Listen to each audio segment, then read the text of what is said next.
Hi, I'm Kylie. Welcome to Just Another Army Vet 2.0, which is all about India. So in the last few weeks or so, one of the most requested videos on both my channels has been the BeerBiceps podcast of Abhijit Chavda, America's Dark Truth Hidden from the World Population on the Ranveer show. So considering that it's not military or defense related, I thought it would fit perfectly on this channel. And this will be my first BeerBiceps podcast that I've actually reacted to on this channel, because all my other ones are on my military channel. So I'm really excited. And as usual, I will keep an open mind. Also, considering that this video is so long, I'm going to have to break this down to 3 parts. So today is part 1. Let's get to it. Namaste from India. If you're an American watching or listening to this podcast, firstly, this is not meant to offend you in any form. I'm patriotic about India because I'm an Indian. You're patriotic about USA because you were born there. In saying that, modern day news media doesn't give us the news that's actually happening out there. Modern day textbooks teach us a slightly altered form of history. And media in general is very likely showing us what powerful people in powerful places want us to see and listen to. That's the point of podcasts. Today we have Abhijit Chavda bringing part 3 of our world history special. This one is about America. America has always been a country that's inspired me in countless ways, but it's also important to talk about some real world scenarios. Now, what are those scenarios? You will get to know them over the course of this episode. For now, make sure you follow us on Spotify. TRS is a Spotify exclusive. Every episode is available on Spotify 48 hours before it's available anywhere else in the world. This is historian Abhijit Chavda, who returns on the Ranveer show. This one's called Dear America, and I sincerely hope that it reaches out to all our American friends.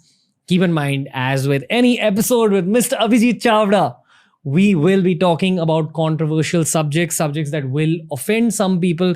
That is not our intention. Our intention is to correct the history that you were possibly taught in an alternative way. And our intention is to put real news out there, not the news that's fed to you by traditional media portals, but the real news that you could get through podcasts like the Joe Rogan Experience or Lex Friedman. This time it's an Indian podcast. It's the Ranveer show. Welcome to the Ranveer show, Abhijit Chavda, sir. Thank you, Ranveer. Thank you. How was part 1 and 2 for you? Very interesting. Good talking. Okay. It was all about the World War, the Cold War. Before that, I think we started recording episodes since a year ago, and we've done a bunch of episodes on geopolitics. You're a scientist, you're a historian, so we've covered a range of topics. Today, we're specifically going to talk about America. Before we get into the geopolitical details, I'm going to chalk out a 32-year time period from about 1990 till 2022. I learned all my geopolitics from you. And one of the first things you ever told me about geopolitics is that you can only truly understand geopolitics when you view things in a 20 to 30-year time frame. What's happened in the last 30 years in America? A whole lot has happened in America and the world. First of all, we had the end of the Cold War, the tearing down of the Berlin Wall, the Iron Curtain came down, communism was defeated, the USSR broke up, the US won, and everything was supposed to be great ever after. All the world's problems were over. There would be democracy and peace and love and liberalism everywhere, and the world would be the greatest place ever for forever, essentially. But that's not quite what happened. We are an aggressive warlike species, and we have had wars after war after war. You had the Gulf War, the first Gulf War in the early 90s, I think it was 91. Then you had a war in the Balkans. It was part of the Soviet bloc. Then the entire country, Yugoslavia, disintegrated and all these small little nations came out of that. It was a continuation of a very old conflict that began even before World War I. So that's what happened. The US had a major role to play in that. Then you had the second Gulf War, in which Saddam Hussein was finally ousted and eventually he was dispatched. Then you had Libya and you had all kinds of other things that happened. You had unipolarity for quite some time after 1991. The world was the unipolar place. There was only one superpower. And then you saw the rise of China, the continuing ascent of China to a major role to play in the geopolitical global scenario. China is not quite a superpower yet, but it aspires to be one. It aspires to replace the US as the sole superpower in the next 20, 30 years maximum. Okay, I have to dial back a little bit to the start of this podcast and the end of the last one. We spoke about the Cold War and broke down the geopolitical angles and the psychology behind the Cold War. As always, it was for money and it was for power and it was for territory. But it was masked as a fight between two ideologies. On one side, we have the capitalistic democratic USA, and on the other side, we have the communist Russia, basically. Eventually, Russia loses. Now, this is the gimmick that we're speaking about. Do you think that American officials actually believe that their ideology would sustain in the long term? That's one question. And two, what was the need to go to war if your main rival has already been ousted? If that main rival is already crumbling and is dying, why should a country go to war? Is it for further expansion? Is it to strengthen your position at the top? What's the logic and the psychology of American officials in the early 90s, according to you? Or all of the So above? it's all about consolidating power and accessing the most amount of resources. So what was happening is that Oil. Saddam Hussein was an ally of the US. He was essentially a client of the US. The Americans had this dispute, this conflict with the Iranians that dates back to 1979, the Islamic Revolution in Iran, in which the US-backed puppet Shah of Iran was ousted. An Islamic government came into power, led by the Ayatollahs, Ayatollah Khomeini, and so on. And they took lots of Americans hostage. The American embassy was stormed and all that. So Iran became a big enemy of the US, and the US wanted retribution. They wanted to take revenge for that, and they wanted to punish Iran for behaving in this manner. So they utilized Iraq as the proxy for bleeding Iran. And then you had a long-standing conflict, the Iran-Iraq war that went on for the best part of a decade. So that is how they used Saddam Hussein. So they gave Saddam Hussein everything he wanted, Western support, arms, ammunition, money, most likely, and they propped him up and they used him as the tool to blunt Iran with. Now, the war eventually ground down to a stalemate, and they eventually had a ceasefire. And then I think Saddam Hussein started becoming too big for his boats and too big for the Americans' liking. He wanted to, what he did, the Americans led him to believe that they were in favor of him invading and taking over Kuwait. Kuwait is a small little country, but it's a major oil producer. And Saddam Hussein wanted to take over Kuwait and enrich himself at their expense. So the Americans kind of led Saddam Hussein to believe that it was okay to go ahead and do this. And the moment he did that, they declared war on him. So they created this entire coalition of multiple parties, multiple powers. I believe India was also invited. India refused most likely at that time. India was not a major geopolitical player at the time. So there was this war in 1991. I think it was in February 91. I was a kid at the time, but I kind of remember that. So there was an invasion of Iraq, a massive shock and awe campaign. I don't even know how many civilians were wiped out in that, but yeah, it's all right as long as the US does it.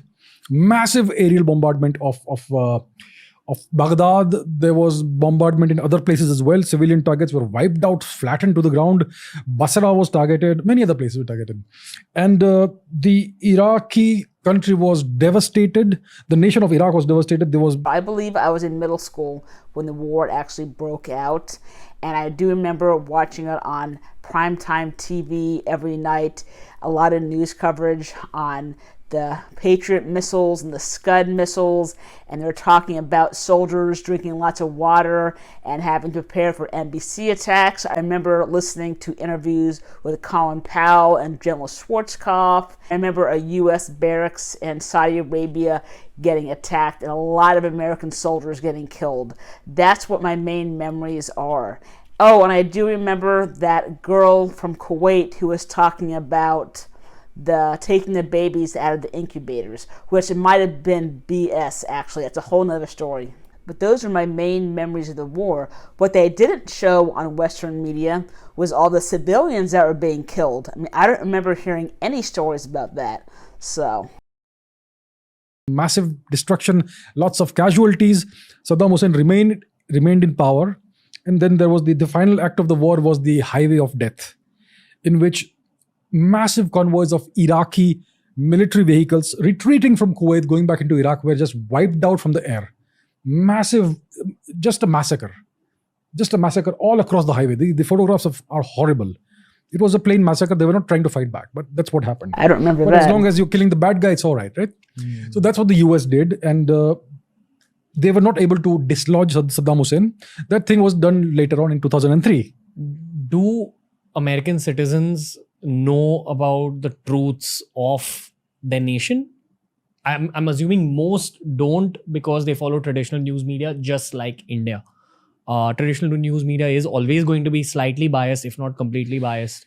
I don't know how many Americans are aware of the atrocities committed by their governments. Not them. I think the average American is an extremely friendly, knowledgeable person, at least the ones I've met on the coasts.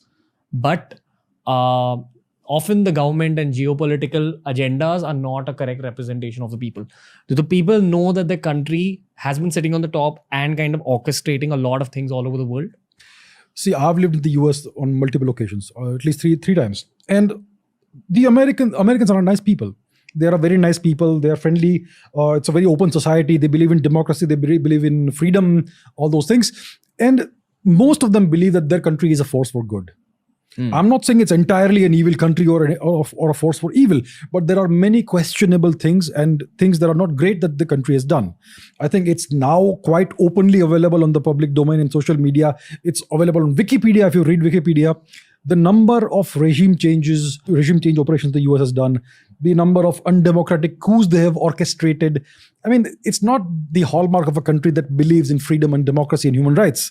May as well weigh in on what they were just talking about in terms of Americans' knowledge of all these atrocities and horrible things America has done. Most Americans are very aware that the U.S. has done things, but I really don't think that the majority of Americans actually know the true extent of what the U.S. has done, though, including me. The track record of the US, right? So I think most Americans are not aware of this. Most Americans are taught a certain version of history. They are taught to be patriotic, which is good. Everybody should love their nation. Everybody should be patriotic. But you should also know the truth about your nation and what what its track record has been like. So I believe most Americans are not quite aware of the entirety of what the historical record is. They are taught history in a certain manner, as people are across the world. Everybody is taught history in a certain way. We in India are taught history in a very distorted manner. So we have a wrong understanding of our own history. And I think the same goes for the US. I believe that many of them still believe that Christopher Columbus was a great hero, a conquering hero, a good man, which is not the case. Murder. He was one of the first perpetrators of genocide in the Americas, a very evil person. And the entirety of the US, this land has been stolen from the true inhabitants, the Native Americans. It's been built on the backs of the slave labor of the African American people and so on.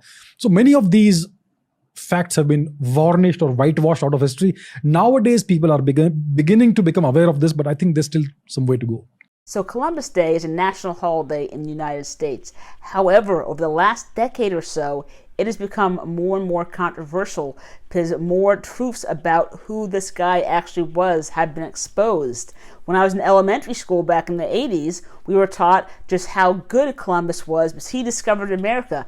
Everything else was whitewashed. By the time I got to high school and college, though, the truth started coming out, and that's when I learned about all these horrible things that he actually did. Okay, let's go back again to the early 90s. We were speaking about the Gulf War. What else happened in the 90s? America was trying to strengthen its position, again, chase economic growth wherever it could, as would any geopolitical power in my eyes, in that position. Yes. Do you wish to speak about Bill Clinton? Do you wish to speak about his tenure and what he did, and how do you view him? Bill Clinton is an interesting person. So he would be best remembered for that infamous Monica Lewinsky episode, but that's not very interesting for me. That's no big deal. I would say that his major contribution is the Balkan War, the Balkan crisis that happened in the mid-90s. The expansion of NATO, which actually began with George Bush the Senior. So in 1991 or whatever it was, they gave a verbal assurance to the USSR that if you agree to the reunification of Germany, we give you an assurance that NATO will not expand 1 inch eastwards from wherever the lines were. And by the mid-90s, that agreement was breached. Obviously, it was a verbal agreement. It was not signed And that's the excuse they found, that we don't have a formal agreement. It was just a verbal promise, and verbal promises are meant to be broken. So that's the kind of approach they had. NATO started expanding eastwards into the former Soviet bloc territories.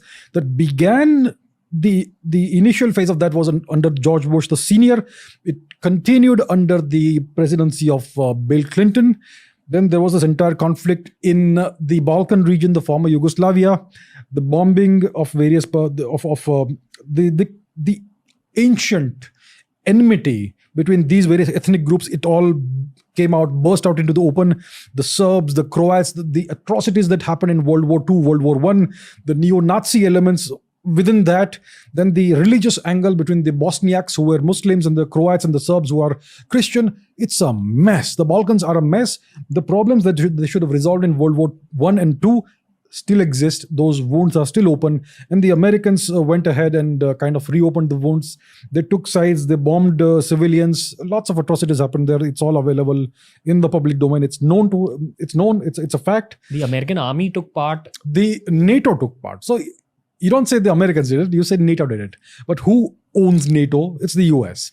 So you had Dutch Air Force pilots who were bombing civilians on behalf of NATO, that sort of thing. So that gives you kind of plausible deniability. But we took a decision as a consensus. There is no leadership by consensus.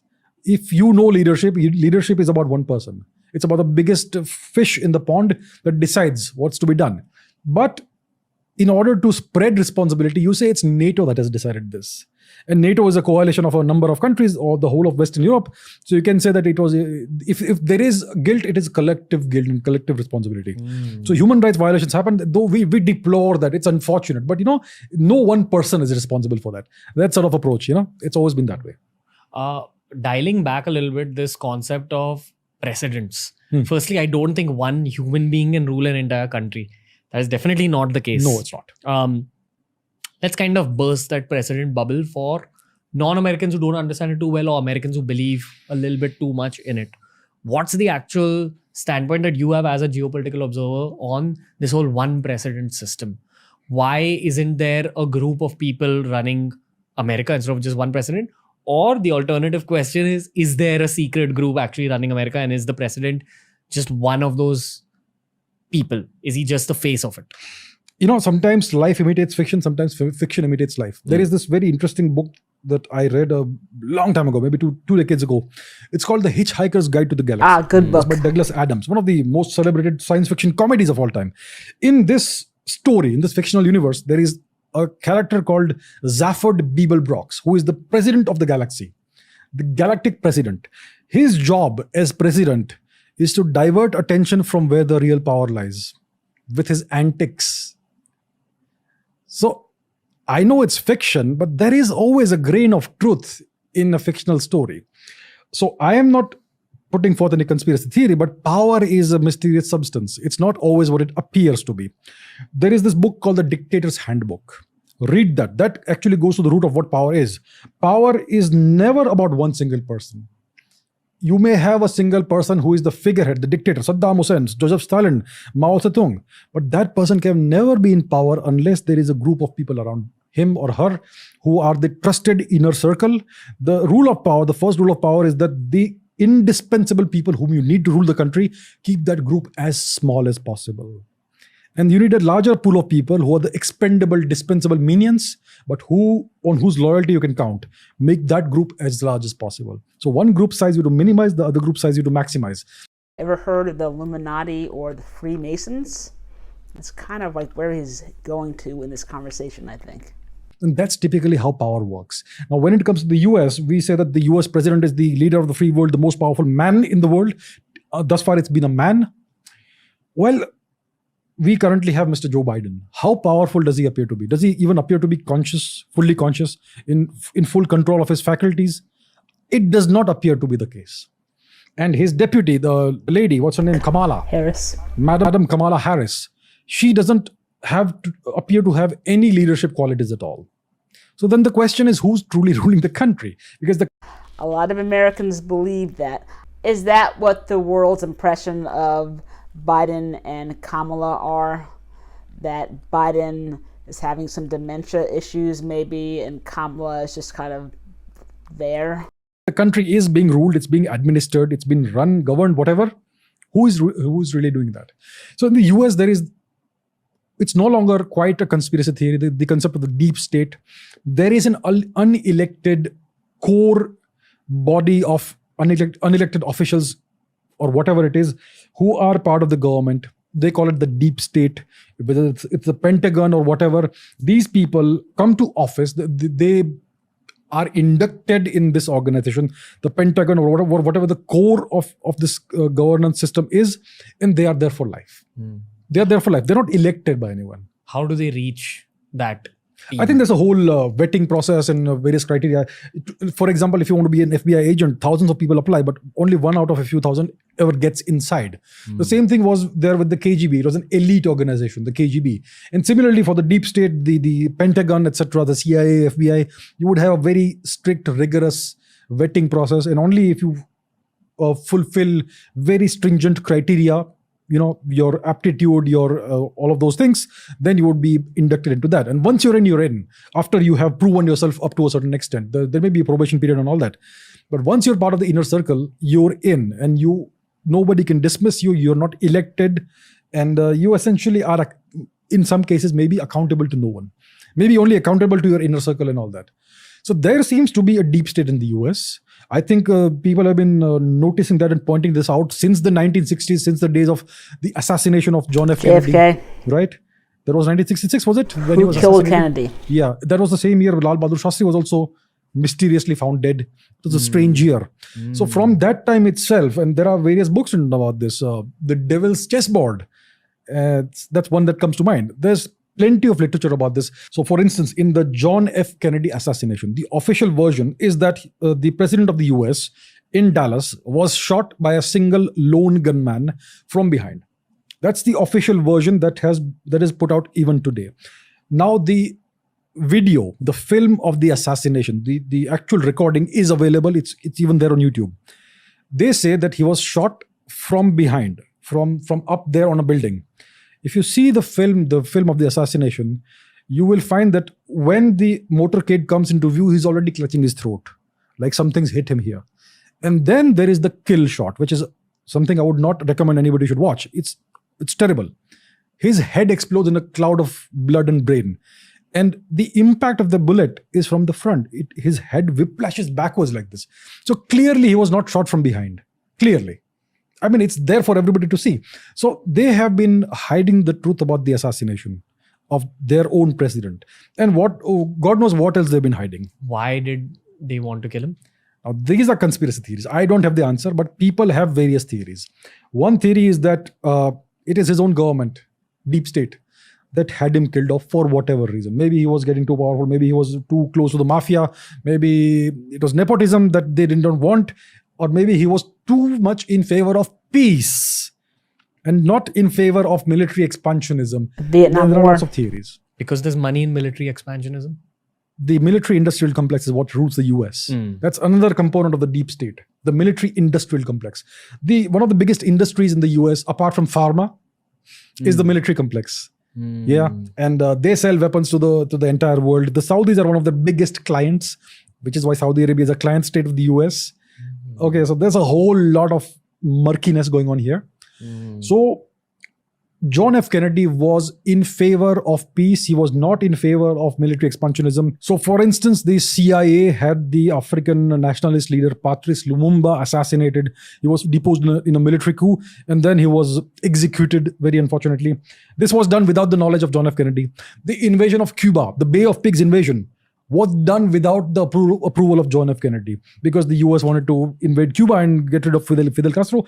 The invasion failed because Kennedy did not provide the necessary military backup after the invasion was launched without his permission. So there were these tensions between the deep state and John F. Kennedy. And some people say that is why the American deep state had John F. Kennedy assassinated. There is no evidence, clear evidence for this. It's just speculation, theory. Some would call it a conspiracy theory. But hey, is anybody able to prove this wrong? Not quite. You can't prove this right, you can't prove this wrong. So that's where we are, in limbo. So that is what we mean by the deep state. There is something deep down there which actually runs the country perhaps, and that's where the power really may lie. Some people even talk about what you call the Illuminati, that there is a much deeper and much older network of very influential people that dates back to the East India Company days. All of this incredible amount of wealth that was taken from India, the wealth that Tipu Sultan had stolen from the natives of India, that was taken away by the British. He was a very wealthy man, Tipu Sultan. He had stolen all the wealth from the various temples he destroyed in southern India, Mysore region and all. That wealth disappeared. Who took it? Somebody took it.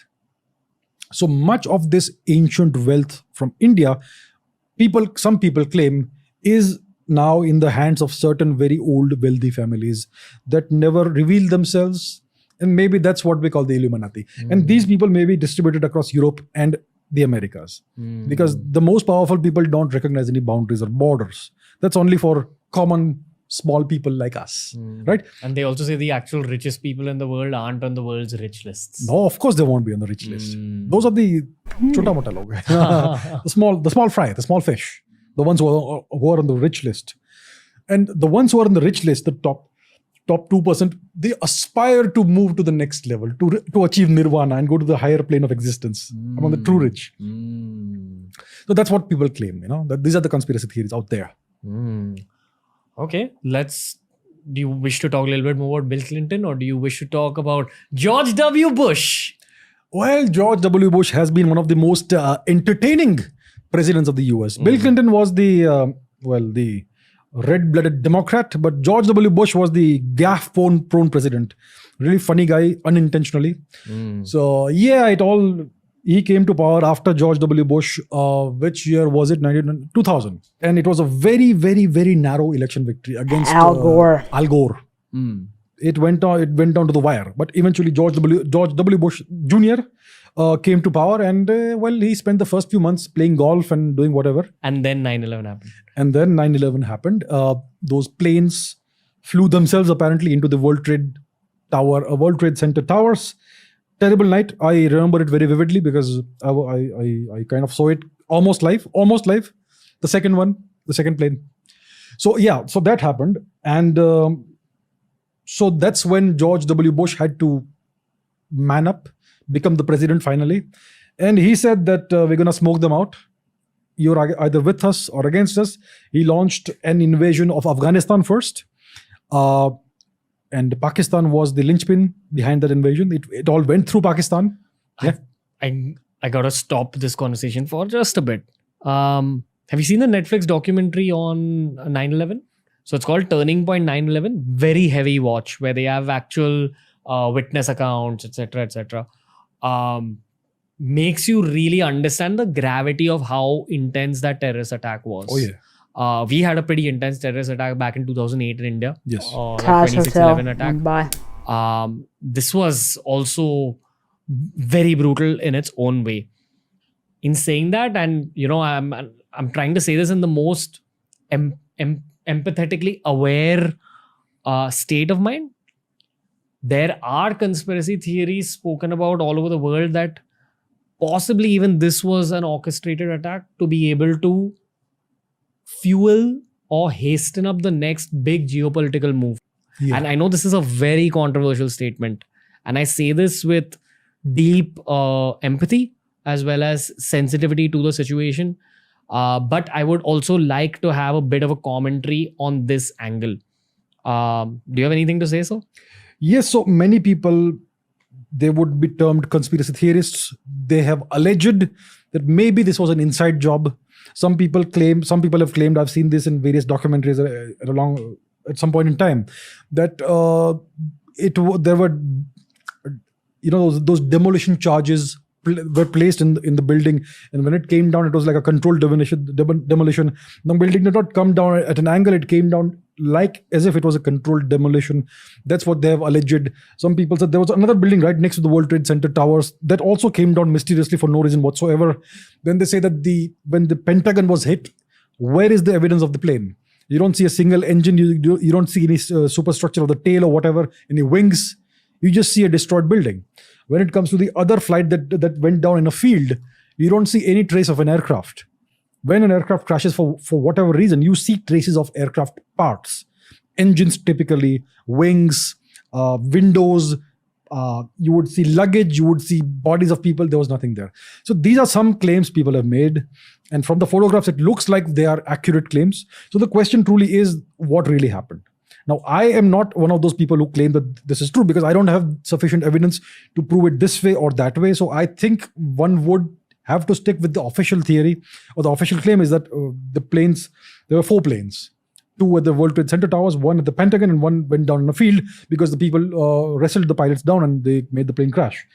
Todd Beamer. Yeah, there is a lot of ambiguity. The Pentagon doesn't show any images. The photographs of the Pentagon don't show any evidence of a plane there. There's even a video, a static camera video, closed circuit TV camera or whatever, which captured the moment of impact. You just see a big orange explosion. You don't see any plane there. So that's kind of very, very perplexing. Again, in the field, there's no plane debris. There's just a big hole in the ground which is burned up. So kind of makes you wonder what it is. But there's not sufficient evidence to prove that something else happened. But yeah, some people claim it's an inside job, and who knows? So just like Ranveer, I'm going to be very careful when choosing my words talking about 9/11. I believe the official narrative of the story that 19 hijackers did take down those 4 planes. However, Mr. Chavda does bring up a lot of good points. There are a lot of unanswered questions regarding the events of that day. Some of them have been answered by researchers and scientists, though, but others have not. Who knows if there's more to the story than what the public has been made aware of. With that being said, if you do want to catch part 2 of my reaction, then please hit that subscribe button. Once I film it, I'll put it right here. Thanks for watching, and please smash that like button.